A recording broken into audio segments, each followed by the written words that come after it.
nag-comment sa video ko, papaikliin ko na lang. Tinatanong niya is kung hindi makabayad yung client, madadamay po ba yung ginamit niyang reference? Salamat po. Kung kayo ay isa sa mga nagamit na reference number sa home credit ang hindi nyo alam, ay syempre talagang nakakagalit yun. Pero para saan ba talaga itong contact reference? Unang-una, ito ay nag-a-adds ng credibility. Pag legit na pong number ang ibinigay nila, mas malaking chance na ma-approve sila. Pangalawa naman is nagsishow ng responsibility. Sabihin kapag may binigay kang contact reference ay wala kang tinatago. Lastly naman ay ito ay nakakapag-speed up ng verification. Pag mas marami silang binigay na contact reference ay mas mabilis silang ma-approve. So para sagutin ko kung madadamay nga ba ang mga nakalagay sa contact reference kapag hindi na nagbayad yung client sa home credit, ang sagot po doon ay hindi. Ang tanging role lang ng mga nasa contact reference ay kayo ang kukontakin nila kapag hindi makontak ni home credit yung mismong umutang. So ito yung sample text ni home credit sa mga contact reference. Kaya nilalagay nila na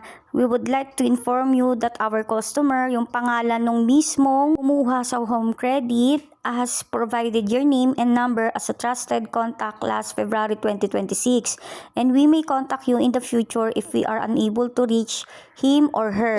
So what if hindi nga magbayad yung umutang mismo sa home credit? Anong mangyayari? Tatagdadan lang naman kayo ng mga unknown calls or mga spam calls mula sa home credit. Kaya dapat yung mga cellphone ninyo is nade-detect kung sino yung mga spam calls or hindi para alam nyo na kung home credit ang tumatawag sa inyo. So paano nyo maaalis as contact reference yung pangalan ninyo sa umutang? So ang dapat ninyong gawin ay sagutin yung isa sa mga spam calls or yung tawag ni home credit. I-make sure nyo lang na si home credit yon at sabihin nyo yung sitwasyon ninyo. Kung alam nyo ba or hindi na ginawa kayo as contact reference ng taong umutang sa home credit, at sabihin nyo na rin ang diretsahan na ayaw nyong gawin kayong contact reference. Ito yung paraan na pinakamabisa at ang tingin kong pinakamabilis para maalis kayo as contact reference.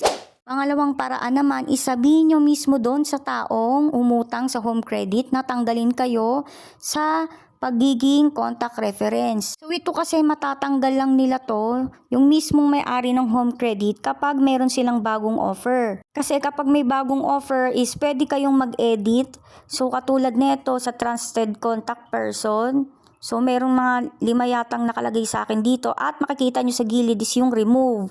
Kaya pwede kayong mag-remove kung gusto ninyo. Kaya kung may isang tao man na ginamit ang pangalan ninyo as contact reference dito sa home credit nang hindi nyo alam, ay pwede nyo naman silang kausapin. Pero kung alam nyo na wala namang ginagawang aksyon yung umutang at hindi kayo tinatanggal as contact reference, pwede na kayong lumapit sa home credit. Pwede kayong mag-chat sa kanilang customer service or sa Facebook page. Not sure nga lang ako kung magre-reply sila sa FB page nila, pero pwede kayong kumontak sa kanila. So yun nga no, sana may natutunan kayo sa video na ito. Thank you for watching. Yun lang!